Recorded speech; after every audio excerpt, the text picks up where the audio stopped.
Hi everyone, welcome to Story Time. I'm sure you guys are super excited to be home for Christmas break for the next 2 weeks. Today we are going to be reading 2 stories about the Grinch. The first one is Cooking with the Grinch. The Grinch goes down, down to the town.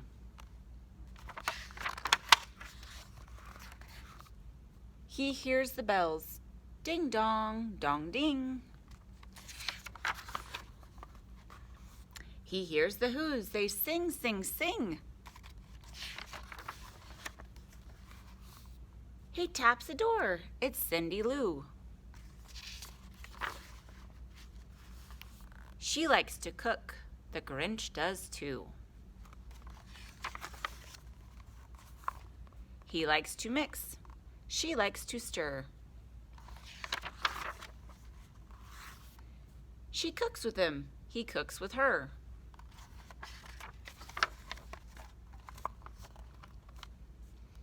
They make some treats and start to bake. Who will eat the treats they make? Max, oh no, no, no, no, no. Max, you have to go, go, go. The treats are done, don't let them tip. Oh no, the treats, they start to slip. She saves the treats, she saves them all. Oh, Cindy Lou Who is fast. The treats do not fall. She saves the treats, she saves them all. Merry Christmas, Max. Yum, yum, yum, yummy. The treats are now in Max's tummy. Have you guys ever made dog treats for your puppies? They're pretty fun and easy. We'll have to share some recipes with you. All right, now we're on to The Grinch. How the Grinch Stole Christmas by Dr. Seuss.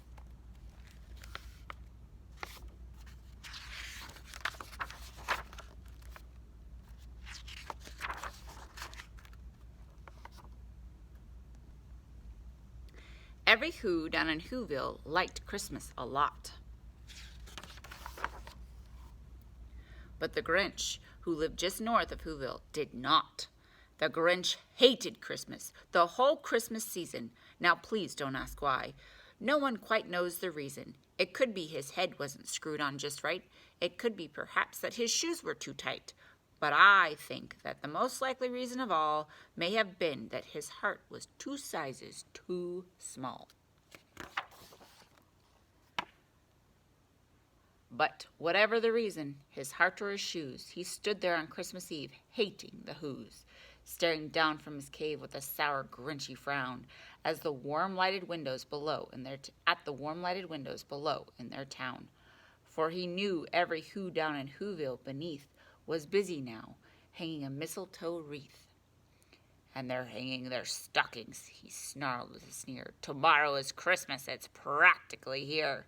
Then he growled with his Grinch fingers nervously drumming. I must find a way to stop Christmas from coming. For tomorrow he knew. All the Who girls and boys would wake bright and early. They'd rush for their toys. And then, oh, the noise. Oh, the noise, noise, noise, noise, noise. That's one thing he hated. The noise, noise, noise, noise, noise.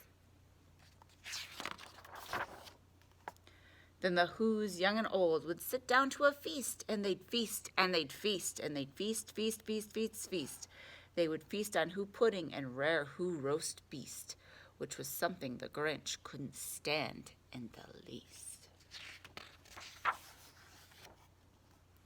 And then they'd do something he'd liked least of all. Every Who down in Whoville, the tall and the small, would stand close together with Christmas bells ringing. They'd stand hand in hand, and the Who's would start singing. They'd sing, and they'd sing, and they'd sing, sing, sing, sing, sing. And the more the Grinch thought of this Who Christmas sing, the more the Grinch thought, I must stop this whole thing. Why, 53 years I've put up with it now. I must stop this Christmas from coming. But how? And then he got an idea. An awful idea. The Grinch got a wonderful, awful idea. I know just what I ought to do. The Grinch laughed in his throat, and he made a quick Santa Claus hat and a coat. And he chuckled and clucked. What a great Grinchy trick. With this coat and this hat, I'll look just like St. Nick. All I need is a reindeer. The Grinch looked around, but since reindeer are scarce, there was none to be found. Did that stop the old Grinch? No. The Grinch simply said, if I can't find a reindeer, I'll make one instead. So he called his dog Max, then he took some red thread and he tied a big horn to the top of his head.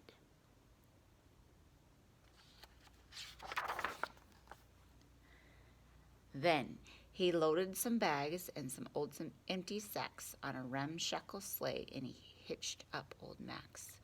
Then the Grinch said, "Giddy up!" And the sleigh started down toward the homes of the Who's lay a snooze in their town.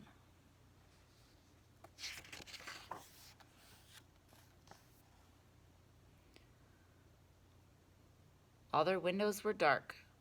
Quiet snow filled the air. All the Who's were all dreaming sweet dreams without care. When he came to the first little house on the square, "This is stop number 1, the old Grinchy Claus hissed, and he climbed to the roof, empty bags in his fist. Then he slid down the chimney, a rather tight pinch, but if Santa could do it, then so could the Grinch. He got stuck only once for a moment or two, then he stuck his head out of the fireplace flue, where the little Who's stockings all hung in a row. "These stockings," he grinned, "are the first things to go."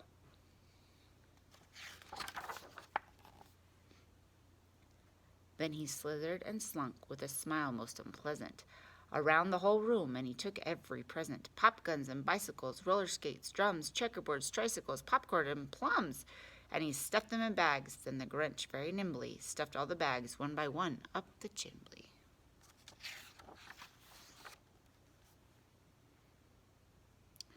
Then he slunk to the icebox. He took the Who's feast. He took the Who pudding. He took the roast beast. He cleaned out that icebox as quick as a flash, while that Grinch even took their last can of Who hash.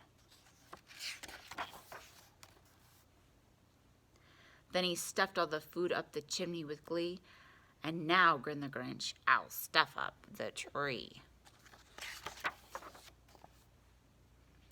And the Grinch grabbed the tree and he started to shove, when he heard a small sound like the coo of a dove.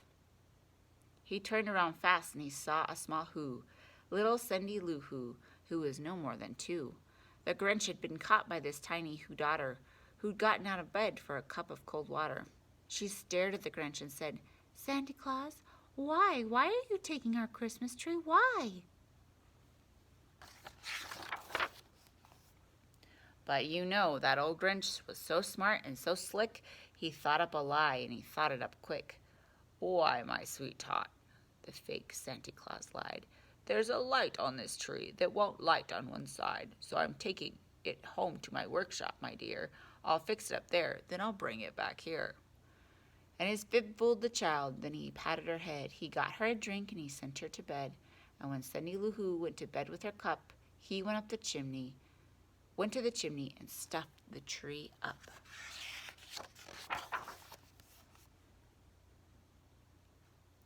Then the last thing he took was the log for their fire. Then he went up the chimney himself, the old liar. On their walls he left nothing but hooks and some wire. And one speck of food that he left in the house was a crumb that was too small for even a mouse.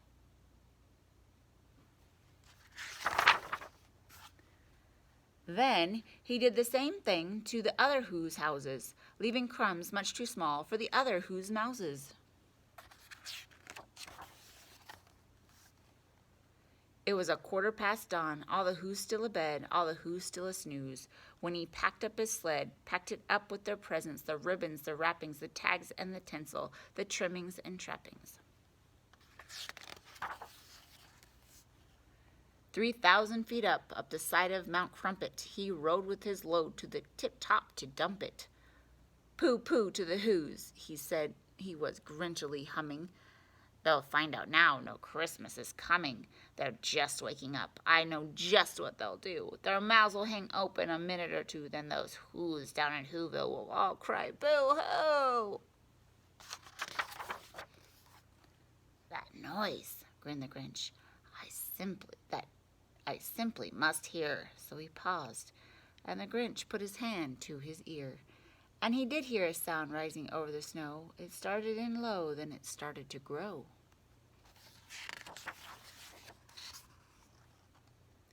But the sound wasn't sad.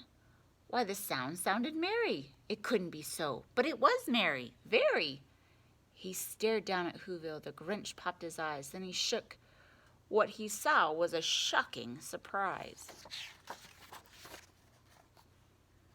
Every who down in Whoville, the tall and the small, was singing without any presents at all. He hadn't stopped Christmas from coming. It came. Somehow or other, it came just the same.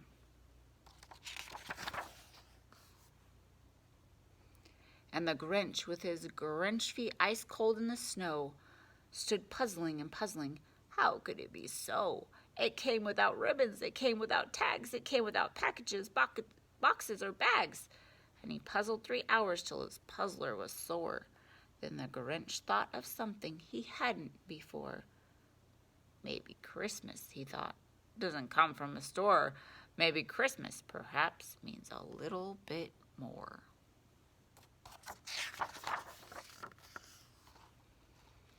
And what happened then? Well, in Whoville they say that the Grinch's small heart grew 3 sizes that day. And the minute his heart didn't feel quite so tight, he whizzed with his load through the bright morning light. And he brought back the toys and the food for the feast. And he himself, the Grinch, carved the roast beast.